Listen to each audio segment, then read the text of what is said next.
नमस्कार. आपल्या सगळ्यांचे महाराष्ट्र सोशल न्यूज चॅनलमध्ये हार्दिक स्वागत. चला वळूया तर एका नवीन बातमीकडे. आजची बातमी. शिरपूर शहर पोलिसांनी मंदिर चोरीच्या घटनांचा छडा लावत मोठी कारवाई केली आहे. महाराष्ट्रासह मध्य प्रदेशातील मंदिरांमध्ये चोरी करणाऱ्या टोळीतील 4 आरोपींना पोलिसांनी अटक केली आहे. आरोपींकडून तब्बल 7,83,400 रुपयांचा मुद्देमाल हस्तगत करण्यात आला आहे. शिरपूर शहरासह धुळे आणि नाशिक जिल्ह्यातील मंदिरांमध्ये चोरी केल्याची माहिती तपासात समोर आली असून आरोपींकडून सोन्या चांदीचे दागिने आणि इतर मुद्देमाल जप्त करण्यात आला आहे. पोलिसांच्या या कारवाईमुळे मंदिर चोरीच्या अनेक गुन्ह्यांचा उलगडा झाला आहे. धुळे पोलीस घटकात शिरपूर शहर पोलीस स्टेशन मध्ये ठाणेदार PI परदेसी आणि पोलीस स्टेशनचे जे DBचे पथक आहे त्यांनी सगळे मिळून चांगली कामगिरी केलेली आहे.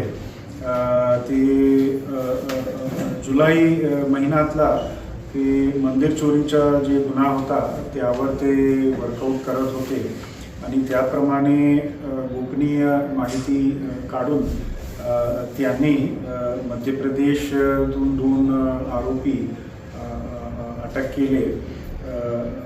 नंतर आरोपीला अटक नंतर त्यांची PCR घेऊन विचारपूस केली आणि त्याप्रमाणे जे गेला माल आहे त्यापैकी रिकव्हरीचा प्रयत्न करत होता.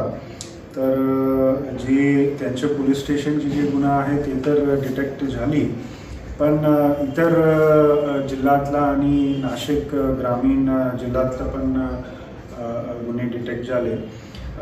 2 आरोपी कडून एकूण 2 घरफोडी आणि 4 मंदिर चोरीचे गुन्हा डिटेक्ट केलेली आहे आणि रिकव्हरी जे आहे पूर्ण मिळून जवळपास 8 लाखाची रिकव्हरी आणि त्या रिकव्हरीमध्ये 4 किलो 200 ग्राम चांदी ते पण इन्क्लुडेड आहे. तर माझ्या स्तरावर आणि पूर्ण घटकात करून मी PI परदेसी, आमचे ठाणेदार शिरपूर सिटी पोलीस स्टेशन आणि त्यांचे जे DBचे सगळे कर्मचारी जे आहे त्यांना मी शुभेच्छा देतो आणि चांगली कामगिरी केलीबद्दल त्यांना मी कॉंग्रॅच्युलेशन्स पण देतो. थँक्यू. बातमी आवडल्यास चॅनलला लाईक व सबस्क्राईब करा व दररोज अशा नवनवीन बातम्या पाहण्यासाठी चॅनलला फॉलो करा. धन्यवाद.